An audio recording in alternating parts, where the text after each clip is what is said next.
Bom dia, gente. Boa tarde, né? Boa noite. Espero que estejam bem, né? Tudo tranquilo com vocês. Na última aula a gente aprofundou um pouco sobre a ideia de seleção natural, né? A gente viu como a seleção natural ela pode atuar de formas diferentes para que determinados fenótipos, determinadas diferenças entre organismos em uma população, né, ela possa vir a ser selecionada.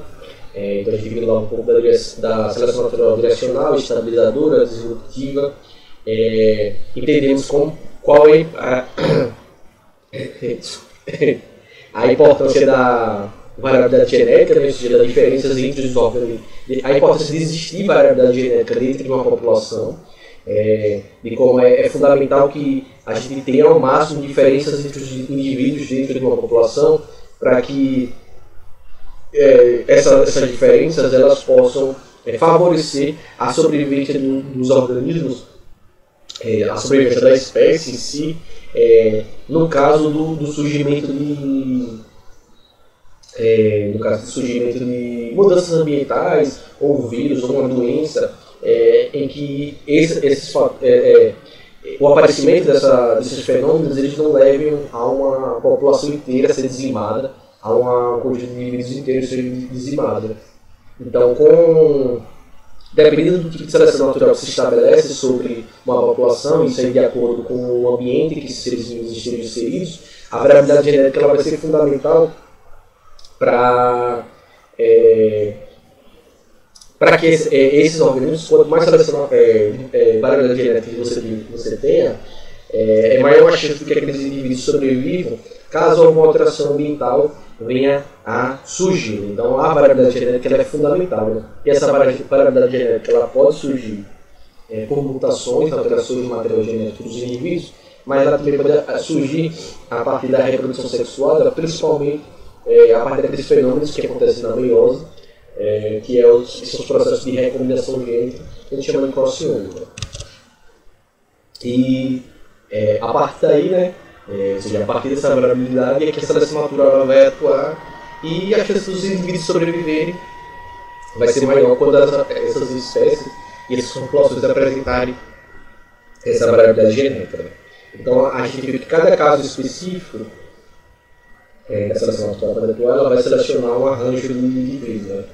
Seja indivíduos com caráter médio, né, dentro de uma característica determinada, uma característica adaptativa determinada, seja selecionando extremos, ou seja selecionando os extremos.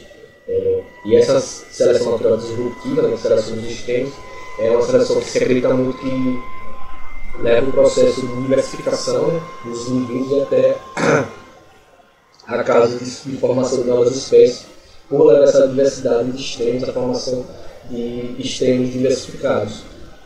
E tudo isso é fundamental para aquelas explicações que o Darwin e o Wallace conseguiram formular, né, que foram sendo aprimoradas a partir da teoria moderna da evolução e a partir do acréscimo da ideia da seleção natural aos princípios evolutivos e da genética. Qual a gente que está impossível aqui gravar essa aula sem parar toda hora. Reformas dos apartamentos da prefeitura para casa e acaba comigo. Hoje vamos falar um pouquinho sobre a adaptação, né, e como a adaptação é um fator fundamental, né, para essa relação dos seres vivos com a seleção natural. Então esse termo, essa ideia de adaptação, que foi fincada lá pelo Lamarck e serviu, né, como parâmetro para o Darwin entender essa seleção natural, foi fundamental para poder a gente ter essa compreensão da alteração da vida ao longo do tempo geológico e histórico do planeta. Então o termo adaptação, né, ele significa tornar apto, né, vem do latim. E esse termo de adaptação significa, né, dentro da biologia, o que essa adaptação é? Seria a capacidade que todo ser vivo tem de ajustar-se ao ambiente em que ele vive. Isso é, a capacidade do setor civil de transformar-se em resposta a uma alteração ambiental. Então a capacidade de adaptação está, vamos dizer assim, ela está completamente misturada e ligada à ideia da manutenção da vida. Obviamente que essa ideia de adaptação, ou seja, do ser vivo se ajustar ao meio, a gente tem que tomar cuidado que não está se referindo ao ser vivo,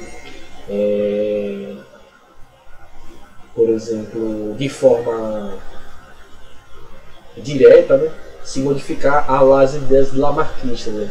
É a ideia de que dentro daquelas populações existem organismos que são adaptados ao meio ambiente, que podem estar em menor quantidade em uma população e que podem passar a ser mais dominantes dentro daquela população por suas características adaptativas. Né?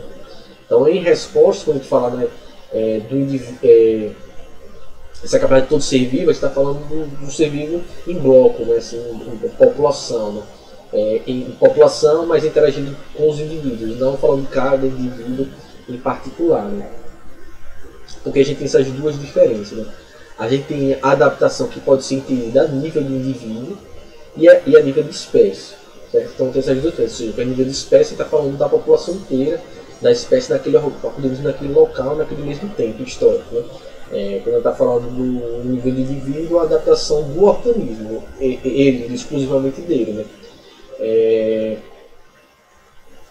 Então, nesse primeiro caso, né, da adaptação entendida em nível de indivíduo, a gente está falando basicamente, né, ela constitui esse processo, né, seria um processo de ajustamento do indivíduo, né, ou seja, que a gente chama de homeostase.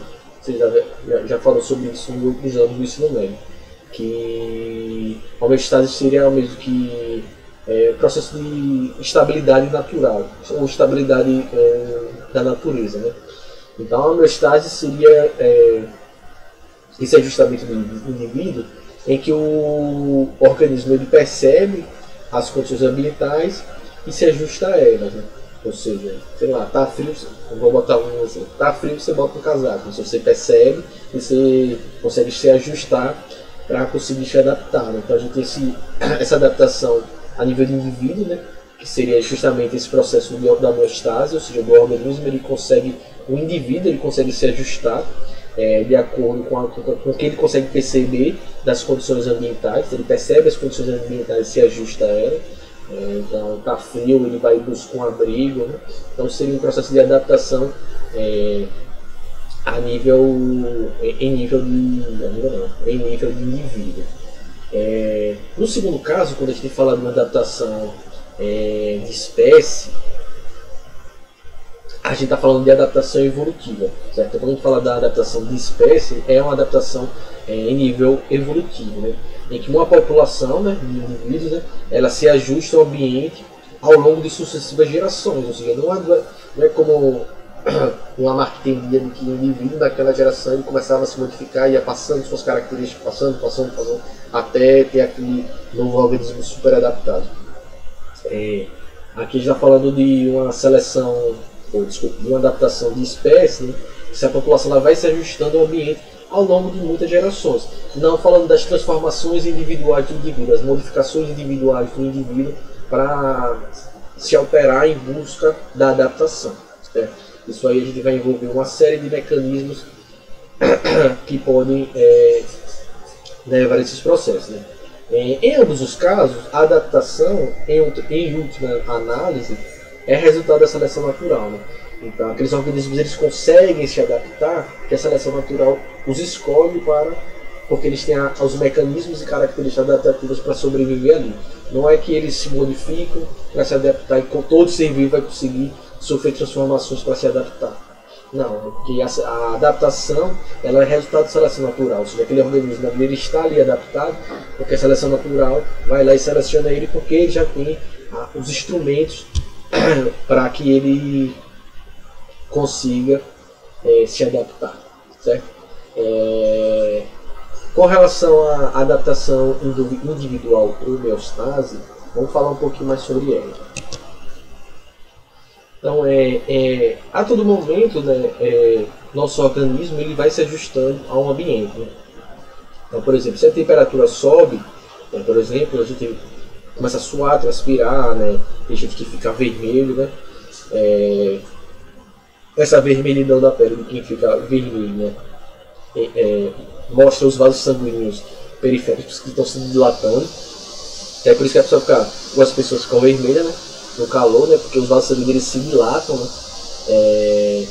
Para irradiar mais calor, né? Ou seja, para liberar mais calor, que é o que vai auxiliar no processo de sudorese, né? Ou seja, o processo de suar, que vai retirar o calor do corpo para manter a temperatura estabilizada no corpo da pessoa. Né?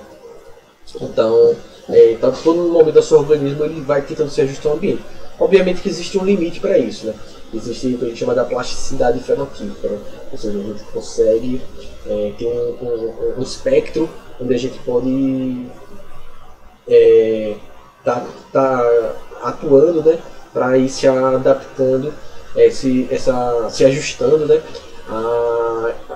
Ao ambiente, né? Obviamente chega um limite que não consegue, né? Se você estiver em um lugar muito, muito quente, sei lá, você não sobrevive, você morre, né? Então tem um limite que seu corpo vai conseguir, por exemplo, estar em um lugar muito quente ou em um lugar muito frio, tem um limite. Chega um momento que seu corpo ele não consegue se ajustar ao ambiente e aí você vai começar a ter uma série de problemas e provavelmente morrer, né? Esse tipo de ajustamento por meio de mecanismos que compensam a variação ambiental, né? Seja, por exemplo, aí ser o caso dos vasos se dilatando para compensar essa variação ambiental, ela mantém constante certas funções orgânicas dentro do nosso corpo, né? E que permite, né, a adaptação ao meio, né? Então, o seu corpo ele vai se ajustando para manter o funcionamento interno do seu corpo nas condições ótimas ou ideais, né? A capacidade de dar respostas adaptativas às mudanças ambientais é fundamental para a importância de qualquer sobrevivência, ou seja, fundamental para a sobrevivência. Por exemplo, se você viajar para regiões por exemplo, situadas a mais de 3 mil metros de altura, que tem nos jogos de futebol, os caras vão jogar lá na altitude. Após algum tempo, né, que você fica lá, né, o número de hemácias em nosso corpo ele vai aumentando para conseguir transportar mais oxigênio, já que o ar é mais rarefeito. Então, geralmente, essas pessoas que vivem nessas regiões há muito tempo, elas vão ter uma taxa de produção de hemácias no corpo muito maior. A gente que sai daqui e vai para lá, depois de alguns dias, nosso corpo começa a aumentar o número de hemácias para a gente conseguir essa adaptação. Né? Então, isso acontece porque lá, como o ar é rarefeito, tem uma menor disponibilidade de oxigênio na atmosfera. Né? Então, mais hemácias no sangue elas podem transportar mais moléculas de oxigênio, compensando a menor concentração desses gases em locais mais altos. É por isso que quando um brasileiro vai jogar com um time de lá, os caras cansam rápido, porque no Brasil os jogadores cansam mais rápido, porque muitas vezes eles não têm esse tempo de adaptação, eles precisam de alguns dias lá para conseguir se adaptar, e mesmo assim não conseguir se adaptar da mesma forma que as pessoas que já vivem lá, que já são acostumadas, que o corpo dela já se adaptou para aquele tipo de ambiente. Outro exemplo que a gente pode ter assim, de adaptação individual ocorre quando uma pessoa se expõe ao sol. Então, após alguns dias de exposição à luz solar, né, a pele ela tende a ficar mais escura, em decorrência do aumento de produção de pigmentos melanina. Então, essa exposição à luz solar, a gente vai produzindo mais melanina pelos melanócitos. Obviamente que isso é dentro de um limite, como eu falei da plasticidade fenotípica, ou seja, um limite você não ultrapassa, né? A insolação, câncer de pele e morte. Mas aí o que a gente interessante para falar bastante isso aí, é que é um fator ambiental, a radiação ultravioleta, ela põe em ação um mecanismo que intensifica a síntese do pigmento da melanina, que são processos comandados pelos genes. Né? Então esse processo de bronzeamento da pele, ela ilustra uma ideia importante que a gente falou lá atrás, que é o fenótipo ele é resultado de quê? Entre o genótipo e o ambiente. Né? Então, isso aí é algo que é importante. Obviamente, uma pessoa branca não vai ficar negra, com a pele preta, né? Você ficar no sol, não. Ela vai ficar. A pele dela vai ter um limite, né? O gene que elas permitem de produzir melanina. Ela não tem como fazer isso, né? Aí só na cabeça de Lamarck. grande parte dos nossos genes, como a gente viu, é capaz de modificar a sua forma de expressão conforme as condições ambientais. Né? Então, geralmente, o genótipo ele comanda não um único tipo de fenótipo, por causa lá da pleiotropia que a gente viu. Né? Mas uma faixa de possibilidades de pleiotropia, mas também uma faixa de possibilidades fenotípicas que se manifestam de acordo com a influência ambiental. A gente estuda bastante de genética, as coisas bem específicas, para ficar mais didático de se compreender. Né? Mas o arranjo genético e as variabilidades fenotípicas, elas podem ser muito maiores do que a gente estuda. Então a gente estuda para ficar de uma forma mais determinista dos genes, mas é para ficar mais fácil da gente conseguir entender os mecanismos. Na realidade, as coisas são muito mais complexas e menos diretas, deterministas. Genital é isso. Né? A gente tem mais aquela questão lá que a gente falou da variedade descontínua, né? De expressividade gênica. A capacidade de um genótipo produzir diferentes fenótipos em resposta ao ambiente é o que a gente chama de norma de reação, né? Que a gente estudou lá atrás também um pouco das normas de reação. Né? Então a gente vai ter diferentes variações. Né? Vamos falar um pouquinho de algumas coisas que são importantes na questão da adaptação. Alguns exemplos. Temos um exemplozinho aí que vocês podem ver aí. Como vocês já devem ter ouvido falar, mas se não ouviram falar, a coloração de certos animais, né, algumas aves, mamíferos, ela muda em determinadas épocas do ano. Né? Então, alguns mamíferos mudam a coloração dos seus pelos, algumas aves mudam a coloração de suas penas durante algumas épocas do ano. Né? Por exemplo, durante o inverno, né, na região lá da Ártica, né, no hemisfério norte, a coloração escura de muitas aves e mamíferos torna-se branca, né? Que constitui uma adaptação à mudança no ambiente, que agora está mais coberto de neve.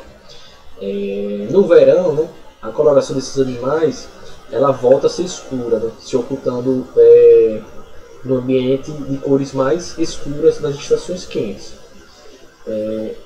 Esses e outros mecanismos é o que a gente chama de uma adaptação, que a gente chama de mecanismo de adaptação, que a gente chama de camuflagem. O que é essa camuflagem? Né? Ela pode ser definida como uma propriedade, né, ou a característica de alguns membros de algumas espécies apresentarem uma ou mais características que os assemelham ao ambiente. Então a camuflagem é quando o organismo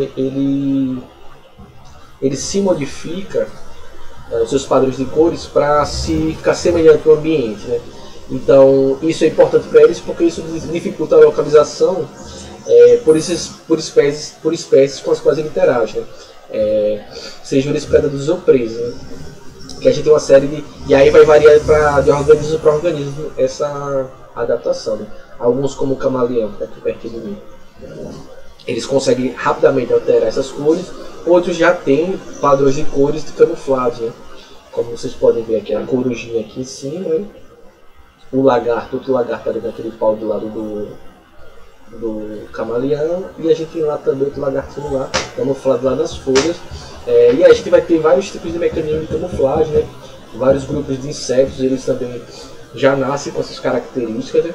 E outros organismos, como o polvo, por exemplo, eles conseguem mudar suas cores lá para se camuflar lá no mar. Então aí vai depender de organismo para organismo também. Então a camuflagem é um mecanismo de adaptação fundamental, né, para a sobrevivência dos organismos. É um mecanismo muito interessante. Outro mecanismo também que é bastante interessante e curioso é o que a gente chama da coloração de aviso. Então algumas espécies, principalmente de insetos, anfíbios, caso de sapinho e de répteis, no caso aqui da serpente, eles apresentam cores e desenhos marcantes, né? Que, ao contrário de esconder, na camuflagem eles querem se esconder, se camuflar, desaparecer, ou para capturar suas coisas, ou para fugir de predadores. No caso desses organismos que apresentam essa característica que a gente chama de coloração de aviso, eles apresentam cores e desenhos do seu corpo que são bastante marcantes, que são de longe os outros organismos conseguem ver, que eles querem se destacar no ambiente, ou seja, são cores que é para se destacar, para todo mundo ver que eles estão ali. Essa coloração, que a gente chama de coloração de aviso, ou coloração de advertência, ela funciona como uma proteção, ou seja, a proteção inversa é a camuflagem. A camuflagem, o organismo ele se esconde.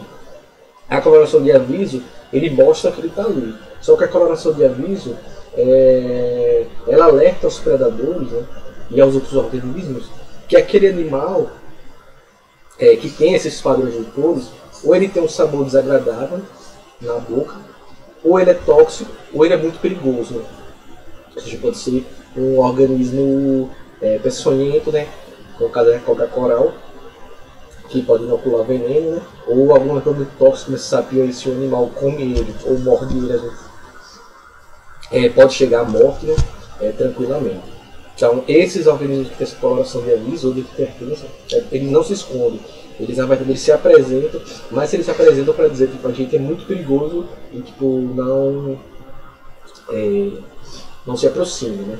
Então a gente tem alguns exemplos de organismos com essa coloração de aviso, como no caso das borboletas, né, de cores vivas. Elas geralmente têm um sabor desagradável, ou elas podem ser tóxicas aos seus predadores. Se o predador come, ela pode se intoxicar e até morrer, ou algumas delas só têm um sabor desagradável. Outros exemplos são rãs e sapos coloridos. Vou ter essa rãzinha aí amarela, mas tem outras que são outros padrões de cores. Em que na pele dela tem um veneno muito poderoso. Às vezes você não precisa nem comer, botou só na boca. Se você encostou com a mão, passou na boca, no olho. Então pode matar uma pessoa. Essas rãzinhas são bem pequenininhas. E répteis peçonhentos, né, como a cobra coral, que está o caso aí, que é uma cobra extremamente venenosa, peçonhenta, né? Venenoso é aquele que ele não precisa inocular o veneno, né? Não sabe, não. Peçonhenta é aquele que ele inocula o veneno, né? Então, e outros lagartos também. Então tem essa diferençazinha aí. Então esses padrões de cores vivas na pele desses animais, eles funcionam como um alerta sobre os perigos que eles representam, né? Então um predador que é inexperiente, ele ataca presas, né, dotadas dessa coloração de aviso, mas logo ele aprende a associar essa sensação se ele sobreviver, obviamente. Mesmo que ensinar a lição, né, ao predador, né, isso pode custar a vida de alguns indivíduos da população que será beneficiada como um todo. Então a população inteira é beneficiada quando esse indivíduo faz isso. Agora tem uma outra coisinha que a gente confunde muito, um outro exemplo de adaptação que se confunde muito com camuflagem, que é o que a gente chama de mimetismo. Mimetismo ela acontece entre espécies diferentes, né? Ou seja, o mimetismo são duas espécies diferentes que se assemelham em algumas características, o que constitui uma vantagem para uma ou para ambas, né? Em uma relação uma ou mais outras espécies. Então o mimetismo na verdade é uma espécie que parece com outra, e aí uma delas ou ambas podem se beneficiar por se parecerem. Então, por exemplo, a gente tem um caso de serpentes como cobra coral verdadeira, né? A venenosa, e a cobra coral falsa, que ela não é venenosa. Então a verdadeira é altamente peçonhenta e a falsa ela não é. E aí a falsa ela se beneficia porque ela se parece com a verdadeira e os organismos não se aproximam dela achando que ela é venenosa, né? Ou seja, uma se beneficia da fama, por assim dizer, da fama da outra, né? No século XIX, um cientista, um naturalista, né, inglês, o Bates, né, ele estudava borboletas aqui na Amazônia e ele percebia muitas semelhanças, né, na cor e nos desenhos de asas de espécies de duas famílias bem distintas, né.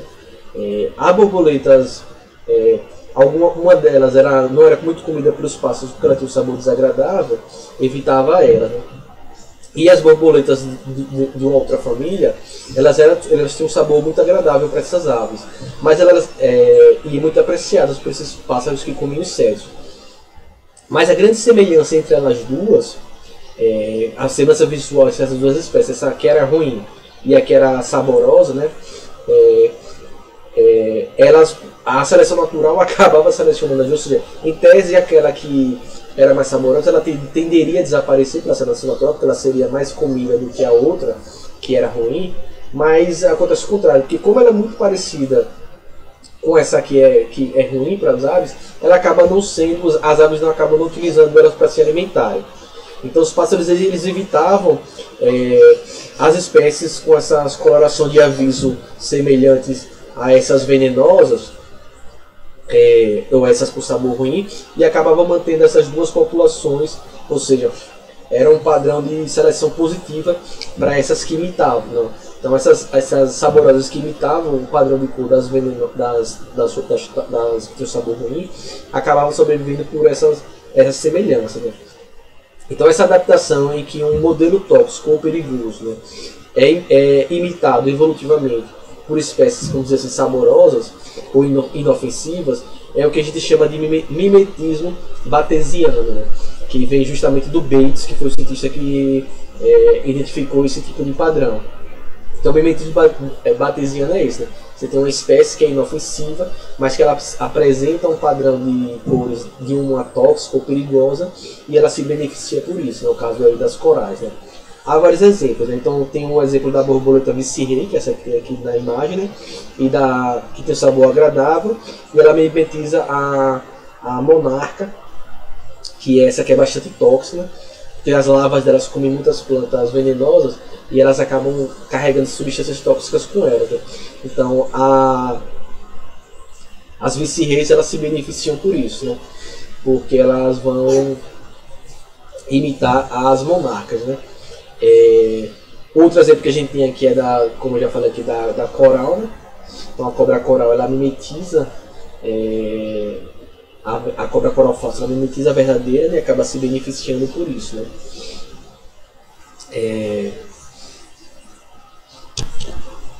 E os cientistas eles já fizeram vários experimentos para conseguir comprovar essa diferença entre... experimentalmente, né, eles conseguiam mostrar isso, como os predadores eles evitam essas experiências negativas para eles. Então aqui tem um exemplo, além de aquelas borboletinhas que simulam os olhos de uma ave, né? E aí confundem os indivíduos. Um outro tipo de... Então, esse que eu falei são os tipos de mimetismo batesiano. Né? Um outro tipo de mimetismo foi identificado por outro naturalista, né? Um brasileiro, que é o Fritz Müller, apesar do nome, ele é alemão, mas ele era naturalizado brasileiro.